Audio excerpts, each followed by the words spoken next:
Welcome back and thanks for staying on. So Mary wanted to finish off our Yes, so I was saying that there are things that are more important for me as a person than the job that someone is doing to determine who that person is completely.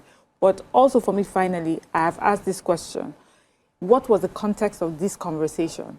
Because you can say that, I've heard people use this word audacity positively. So was she trying to say that these people have so much confidence, they do not care for where, you know, whatever it is you think you have, whatever material things you think you have, they know that they can approach you. But if it was meant to say, some people are just much, you know, they're not my class, they're not my level because they don't have visibility of social media following, for me, that doesn't work. Oh, okay. Yeah, so so, you know, when I saw this video, the comments, it's so funny because how do you know who is who? I have two friends, so I'll use them as an analogy here. One stays in America, the other one in the UK. The one in the UK is a medical doctor. The one in America is into healthcare, and he owns his own healthcare facilities. He has up to 5 of them. These people have their Range Rovers, they drive Mercedes, they are doing so well. But then they drive Uber. You know why? So when I asked both different occasions, both of them, because abroad, they live alone, they are lonely. Mental health. So one says that most times when he doesn't have anything that he's doing, and the one in America also owns a chain of restaurants. This is a big boy. But then when he's bored, or instead of home, most times when he's just watching TVs and everything, he just wants to have conversations, chat with people. So he just does Uber, and then it enables him to talk to people, mingle and stuff that he helps his mindset, especially during the winter period, right? So who are you? A man is a man. Who are you to look down on anybody? Maybe you meet somebody anyway. It shows that there's something wrong with your mindset. You need a mindset shift. Let me put it that way. Because because if someone walks up to you to compliment you and they are being respectful, it's different where Kim, it's different if they are being disrespectful. Then I'll stand behind you solidly, right? But if someone comes to compliment you respectfully and wants to speak to you, like BC had said, it's up to you to decline respectfully too. Do you understand? People like people for different reasons, their energy, their aura, physically or whatever. It's okay for someone to walk up to you and say hello and blah, blah, and then you say, no, I'm not interested, right? But for you to sit down, have a conversation about this, put this out there and actually say that people have audacity to speak to, wow, sister, you need a mindset reset. All right, Ramatu. So BC here said that her mindset needs to be, she needs a mindset transplant. But as in they should remove the brain and everything. Yeah, so when I saw the story, first of all, this is how some women miss their husbands. This is how some women, you know, miss their future partners. They are soulmates. They are soulmates, everything. Okay, so a driver came to meet you and he's a man. He's not even a woman, because where you are, women can come and meet you and toast you. You is even a man, and you are complaining because he's a driver. And he's working. And he's working. First of all, who told you that the driver cannot, you know, become something bigger later in life? And some women don't know the grace that they carry. There are some men, I've known a lot of people who, you know, started small. They are not doing anything yet. And the woman, they start dating a woman. Immediately the woman enters the home. You start seeing the man starts, flourishing. He becomes rich and all of that. Some women carry that kind of grace. So it makes you think that if you give that man attention and then something comes out of it, that he's not going to, you know, be more than that driver, whatever that you're looking at. And most times, these drivers, we are just very good at looking down on people.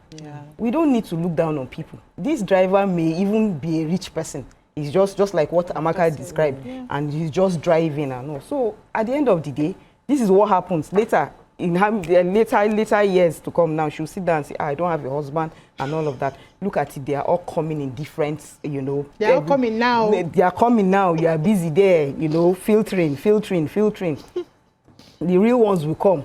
At the end of the day, you filter the person off and all. So let me take this call from Michael and give my own opinion on this matter. Michael, welcome to the show. Michael from Abuja, welcome to the show. Hello, good morning. Can you hear me? Yes, we can. Yes, we can. Okay, thank you. You can hear me, right?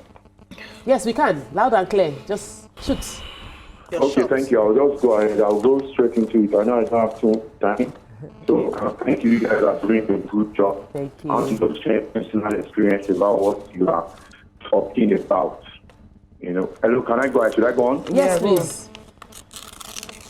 Okay, yeah. So right now, I'm married. We've been married, my wife and I, for 18 years, and we are doing well by God's grace. We thank God. Amen. But in 2000, the year 2000, I met a young lady, very beautiful.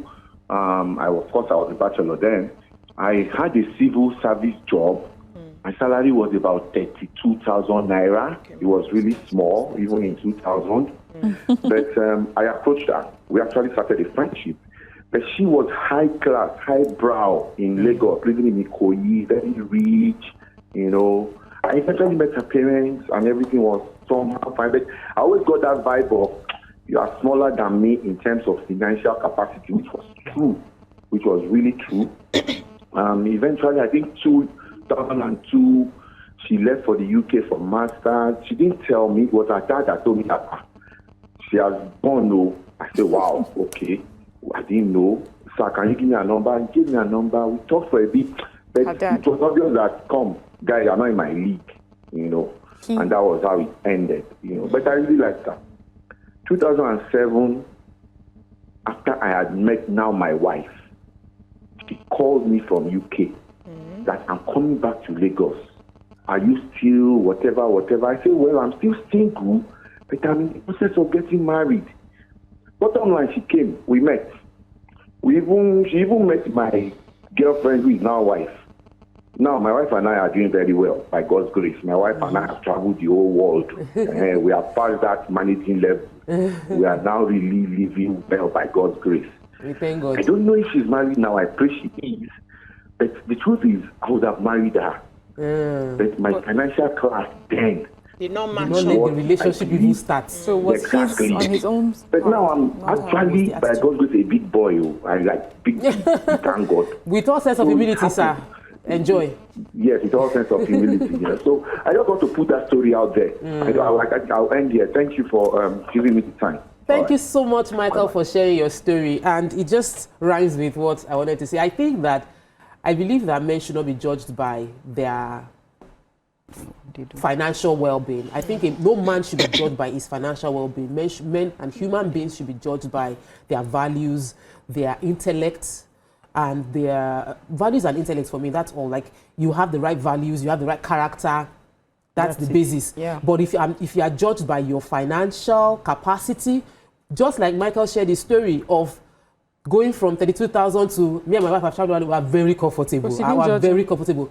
However, people go from too low. Mm-hmm. They go from I am a GM in a bank, and then the bank got collapsed, and then the man lost everything. I know someone that moved from Lagos back to Calabar, as in, like, things just went from top to zero and they couldn't recover. Yeah. So those things happen as well. I love Lagbaja's song.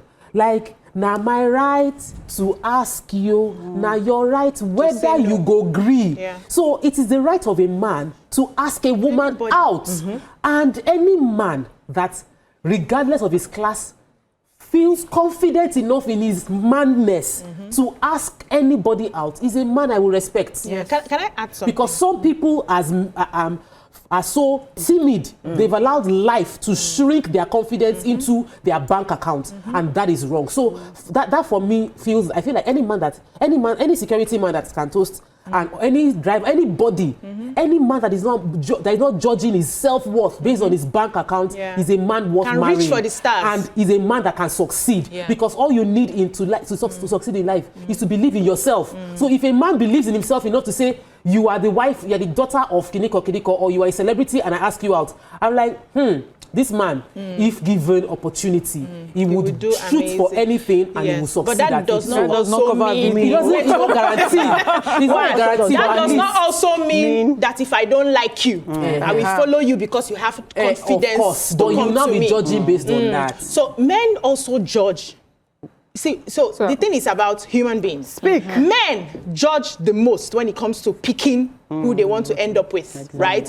They don't just come on social media and write it or say it, but they have their metrics. You will see a very good girl, probably not educated, who is doing everything for this man, and he will carry her along, play her, string her along, and when you ask him, settle down with this baby, you don't reach the class. You know, go reach the school. class. I want to see where go school. Yes. So they do that. So it's just about human beings too. It's okay to know what you want. It's okay to like what you like. It's okay to have your own, what's it called? Your own style, the kind of people that appeal to you. It's very okay. But the rest that does not appeal to you, do not be condescending to them. That's what I'm harping on. When they approach you, you can politely say you are not interested and move on, but it doesn't mean that you're bad for choosing what you want. It doesn't mean that you're bad for aspiring, the way the man is aspiring to meet you. You say if you're aspiring to meet Dangote's son or whoever. So all our dreams are valid. Exactly. Just be nice and be a good human being to everybody that comes your way. Yes, so I have a phone call. Let me take Hassan from Lekki. Welcome to the show. Good morning. Yeah, enjoying our gist, Mr. Hassan. This your laugh is making me laugh. I know it's so mischievous. God, I beg. I did laugh. I did laugh. Because you see, let me tell you, this is a typical explanation of women's psychology. There's something wrong in having your choices. You understand? You see, psychologically speaking, this issue of being choosy is much more prominent with women. Women don't take less. They don't take less. No. A man can decide to marry his house girl. But a woman, until go, no go. Women that you see marrying those one below them, it must be when she tried all the nooks and crannies of this country. No husband. Then she now humble herself. I disagree. Women don't take less. I'm not being sentimental about it. You see, there are some men that class troubles. We know them. There are some fake men. You see them looking for high class babes. You understand? They will call them gold diggers. We have them. They don't have gold. But they are much more prominent with women. Women always like to show off their husbands. They don't like to walk the wrong path with their would-be husband. They don't like it. They always like wrecking it. They always jump at a moving train. Good morning. Hassan, I disagree with you. I do know, like yesterday evening, I was going through on the street. I was on the streets of Instagram, and I saw something that made me laugh and laugh. And not just what the lady wrote, but the comments. So a lady said she had gone home for Christmas, and her auntie had tried to do the hookup. Her auntie likes to do hookup as a single one. Introduce matchmaking. Matchmaking. Okay, sorry. Okay, there's a difference. Okay, sorry, matchmaking. So they're giving her that her auntie gave her the guy's number. So some people ask her, why would they give you the number? Why didn't they give the guy the number to call you? No problem. She traveled back to Lagos and she didn't call the guy. Then she now said, later, she now called the guy. She and the guy, they started chatting. Then she now traveled from Lagos to Calabar to go and see the guy. So when she now said that she had gone to the restaurant, she had positioned where she would see the guy coming in. And when the guy now came in, wow, the guy was, whoa. She just said, whoa. That when the guy now came, that she could not see the guy. That she could not see the guy, that the guy was really short. And then when the guy now came, they just said, okay, again, I told her that she should stand up and turn around for him. Wait, let me land now. The best out of the gist is coming. And so she now turned around. The guy now said, you're not even my spec and everything, but I can manage and blah, blah, blah. People, she now said that before she left the place, she blocked the guy's number. People now said asking her, first of all, they gave you number, you called the guy. Let us forgive you for that one. Second, you traveled to Calabar to see him. Let us forgive you for that one. He did not come see you. Thirdly, he told you to stand up. You actually stood up. And turned around. Sister, disrespected woman are not here. Sisterhood are not proud of you. Sisterhood is not proud of you. Yes. So what am I trying to say to Oga Hassan? Both sides. You see that both sides, both men, they do this, the woman, they do this. It's not one doing more than the other. Not at all. Yes. That is so funny that he asked her to turn around and she did. And she did. So for me, it's not really about money, because a lot of us were talking about, oh, how do you know he will not become rich tomorrow? So it's not that. For me, I feel that there are more Oh, there I'll are have to things- cut you. We need to go on a break. And it's actually not even a break. It seems like we'll have to round up the conversation. I just feel it's a bit abridged, that we are abrupt for us to just round off conversation like that. But let's go on a break. When we return, we'll round off and continue the show. Stay with us. We'll be right back. Stay tuned. Your View will be right